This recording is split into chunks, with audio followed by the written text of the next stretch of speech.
అంతరిక్షం ప్రపంచ అభివృద్ధిని నిర్దేశిస్తున్న శాస్త్రం.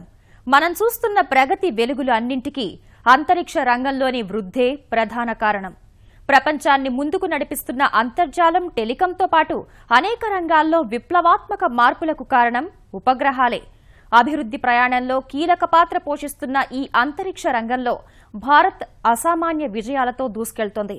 ఆకాశమే హద్దుగా విజయ పరంపరతో భారత అంతరిక్ష పరిశోధనా సంస్థ ఇస్రో నూతన అధ్యాయాలు లిఖిస్తోంది. అసాధ్యాలు సుసాధ్యం చేస్తూ అగ్రరాజ్యాలనే తన వైపు తిప్పుకుంటోంది. అతి తక్కువ ఖర్చుతో ప్రయోగాలు, ఒకే ప్రయోగంలో అనేక ఉపగ్రహాలు నింగికి చేరుస్తూ ప్రపంచమే నివ్వెరపోయేలా చేస్తుంది. సమాచార విప్లవమే కాదు, అంతరిక్ష వాణిజ్యంతోనూ కాసుల పంట పండిస్తోంది. ఇస్రో విజయ విహారం 70 ఏళ్ల స్వతంత్ర భారత ప్రగతి స్వప్నానికి సరికొత్త దిశను చూపిస్తోంది.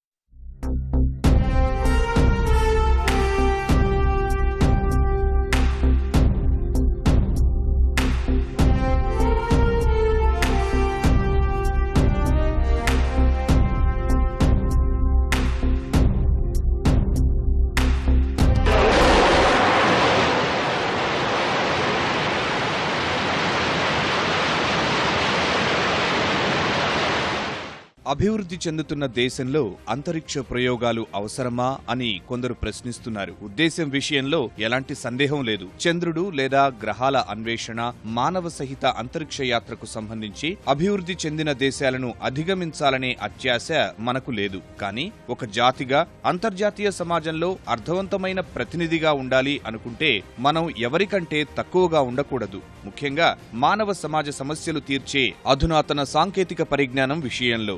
ఆయన ఆకాంక్షించినట్లుగానే భారతావని ప్రతిష్ట అంతరిక్ష రంగంలో ఇనుమడించింది. ఈ గగన విజయాల్లో ఇంతింతై వటుడింతై అన్నట్లుగా ఇస్రో ప్రధాన భూమిక పోషిస్తోంది. ఒకటా రెండా, ఇప్పటికే అనేక విజయాలు. గర్వంతో గుండెలు ఉప్పొంగేలా అధిగమించిన మైలురాళ్లు ఎన్నో.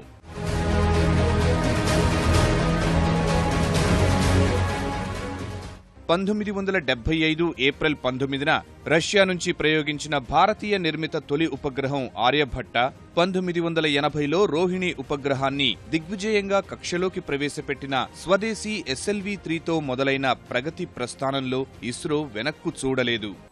1 0 +1 vehicle lifts off, vehicle lifts off, +4 +5 चारों स्ट्रैप ऑन के प्रज्वलन के पश्चात सेंट्रल कोर जो थी सॉलिड इंजन वो भी इग्नाइट कर दिया गया है और ये प्रक्षेपण यान सीधा आकाश की ओर अपने अनुमानित पथ पर. గగన విజయాలతో దూసుకెళ్తున్న ఇదే సంస్థ తొలినాళ్లలో అధిగమించిన సవాళ్ల గురించి తెలుసుకుంటే ఆశ్చర్యం కలుగుతుంది. 1962లో భారతీయ అంతరిక్ష పరిశోధనా కమిటీ పేరుతో చిన్న విభాగంగా విఖ్యాత శాస్త్రవేత్త విక్రమ్ సారాభాయ్ నేతృత్వంలో తొలి అడుగు పడింది. అదే 1969లో భారతీయ అంతరిక్ష పరిశోధనా సంస్థ ఇస్రోగా రూపాంతరం చెందింది. సౌకర్యాలు, వసతులు ఏమీ లేకపోయినా నాటి శాస్త్రవేత్తల కృషి, పట్టుదలలే ప్రగతి పునాదులయ్యాయి. రాకెట్ విడిభాగాలు సైకిళ్లపై తీసుకుని వెళ్లేవారు. ఉపగ్రహాలు ఎడ్లబండ్లపై తరలించేవారు. వారి ఆత్మస్థైర్యానికి అవేవీ అడ్డంకి కాలేదు. ఒక్కో దశకం మారేసరికి విజయాల సంఖ్య రెట్టింపవుతూ వచ్చింది. ఇస్రో మానసపుత్రిక PSLV తర్వాతైతే వెనుతిరిగి చూడలేదు. 1990 నుంచి 2000 మధ్య 5 ప్రయోగాలకు గాను 4ంట విజయం సాధించారు. 2000-2010 మధ్య 11కి 11 ప్రయోగాలు సఫలమయ్యాయి. తరువాత అపజయం అన్నది ఎరగలేదు. మొత్తంగా ఒక PSLV ప్రయోగానికి 120 నుంచి 180 కోట్ల రూపాయల వరకు ఖర్చవుతోంది.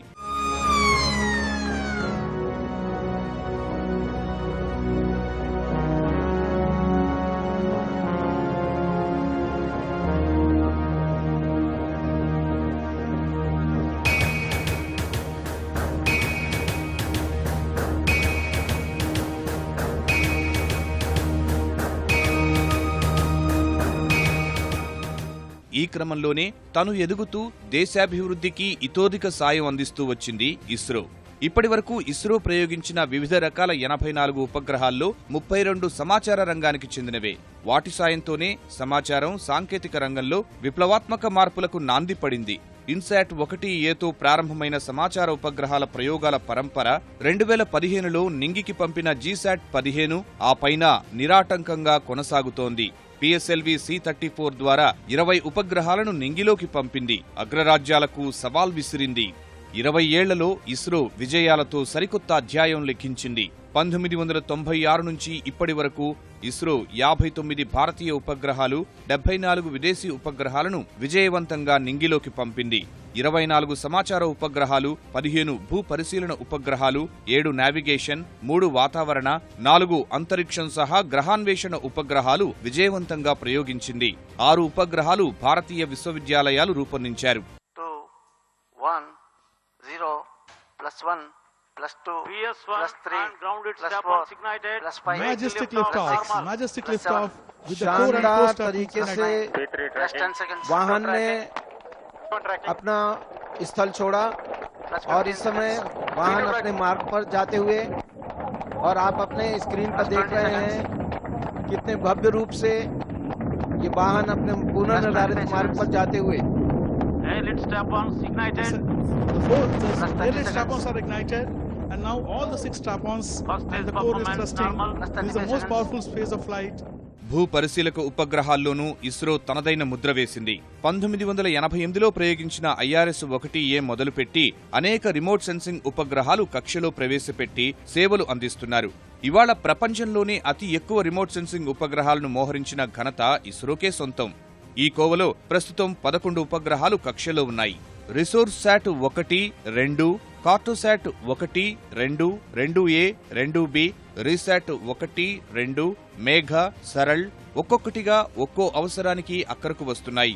వాటి నుంచి వచ్చే సమాచారం వ్యవసాయం, జలవనరులు, పట్టణ ప్రణాళిక, గ్రామీణాభివృద్ధి, ఖనిజాన్వేషణ, పర్యావరణం, అటవీ, సాగర వనరులకు సంబంధించి ఎంతో ఉపయోగపడుతోంది. ఆర్యభట్ట మొదలు 2007లో ప్రయోగించిన శ్రీ 1 వరకు 5 ప్రయోగాత్మక ఉపగ్రహాలు కక్షలోకి ప్రవేశపెట్టారు. ఉపగ్రహ ఆధారిత దిక్సూచి వ్యవస్థలో ప్రపంచ దిగ్గజాల సరసన చోటు దక్కించుకున్నాం. పౌర విమానయాన అవసరాల కోసం ఎయిర్పోర్ట్ అథారిటీ ఆఫ్ ఇండియా భాగస్వామ్యంతో అభివృద్ధి చేసిన గగన్ మొదలు ఇటీవల IRNSS వరకు అనేక మైలురాళ్లు అధిగమించారు. గగన్ కోసం ప్రస్తుతం జీశాట్ 8, జీశాట్ 10 సేవలందిస్తున్నాయి. IRNSS కు సంబంధించి నిర్దేశిత 7 ఉపగ్రహాలు IRNSS 1A, 1B, 1C, 1D, 1F, 1G విజయవంతంగా నింగికి దూసుకెళ్లి కక్ష్యలో కుదురుకున్నాయి. ఈ సప్త ఉపగ్రహాల కూటమి వ్యవస్థకి నావిక్ అనే పేరు పెట్టి జాతికి అంకితం చేశారు ప్రధాని నరేంద్ర మోదీ.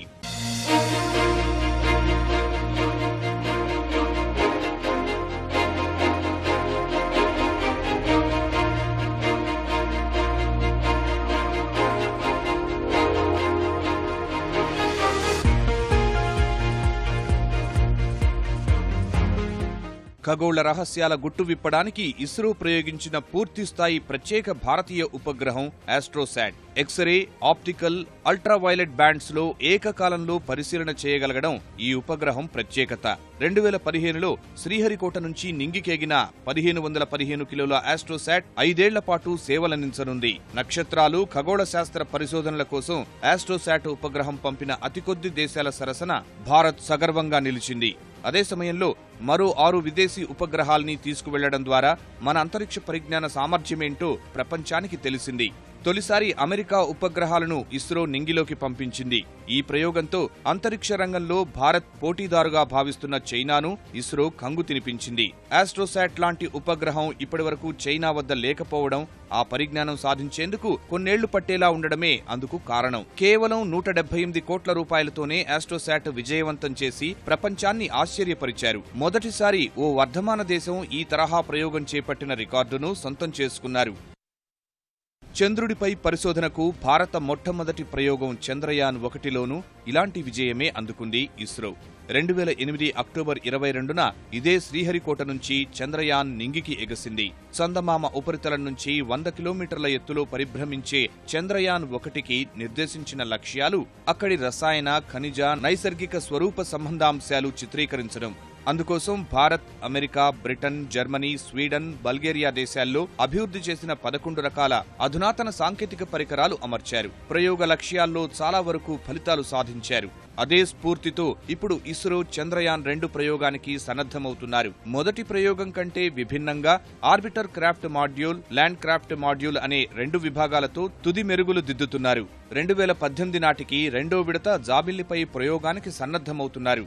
మామ్ ప్రయోగం గురించి ఎంత చెప్పినా తక్కువే. మార్స్ ఆర్బిటర్ మిషన్, సంక్షిప్తంగా మామ్, మంగళయాన్గా చేపట్టిన ఈ ప్రయోగం ఇస్రో సత్తా యావత్ ప్రపంచానికి తెలిసేలా చేసింది. ఇస్రోకి ఇదే మొట్టమొదటి గ్రహాంతర యాత్ర. అన్ని విధాలుగా అత్యంత సంక్లిష్టమైన మంగళయాన్ను అంతర్జాతీయ సమాజం ఆశ్చర్యపోయే రీతిలో సాధించి చూపారు. తొలి ప్రయత్నంలోనే ఘన విజయం అందుకున్నారు. నవంబర్ 5, 2013న భూకక్షలోకి ఎగిరిన మామ్ తరువాత అనేక దశల్లో పరిధి పెంచుకుంటూ సెప్టెంబర్ 24, 2014న మార్స్ కక్షలో చేరి భారత ఖ్యాతిని విశ్వవిఖ్యాతం చేసింది. అది 450 కోట్ల రూపాయల వ్యయంతోనే. హాలీవుడ్ సినిమా గ్రావిటీ కంటే తక్కువ ఖర్చుకే అంతరిక్షయానాన్ని సాకారం చేసిన నాటి ప్రయోగం తరువాత అందుకు గాను ఇస్రోకు లభించిన ప్రశంసలు, పురస్కారాలు ఎన్నో. పునర్వినియోగ అంతరిక్ష వాహక నౌక ప్రయోగం విజయంతో ఈ రంగంలో ఎదురు లేదని నిరూపించింది ఇస్రో. ఇప్పటి వరకు అగ్రరాజ్యానికే పరిమితమైన ఈ తరహా పరిజ్ఞానాన్ని సాధించి తన సత్తా చాటుకుంది. ప్రస్తుతం ప్రయోగించిన వాహక నౌక నమూనా మాత్రమే అయినా ఈ విజయంతో భవిష్యత్లో పూర్తి స్థాయిలో ప్రయోగించేందుకు మార్గం సుగమమైంది. పూర్తి స్వదేశీ పరిజ్ఞానంతో రూపొందించిన RLV-TD ద్వారా భవిష్యత్లో ప్రయోగ వ్యయం 10 రెట్లు తగ్గనుంది. వాణిజ్యపరంగానూ ఇస్రో కాసుల పంట పండిస్తోంది. 23 ఏళ్లలో ఇస్రోకు యాంత్రిక్స్ ద్వారా 4500 కోట్ల వరకు రాబడి వచ్చింది. విదేశీ ఉపగ్రహాలతో పాటు ప్రైవేటు సంస్థలకు ట్రాన్స్పాండర్లు విక్రయించడం ద్వారా ఈ ఆదాయం సమకూరింది. ఇతర దేశాలతో పోల్చితే అతి తక్కువ ఖర్చుతో అవలీలగా రాకెట్లు నింగిలోకి పంపుతోంది.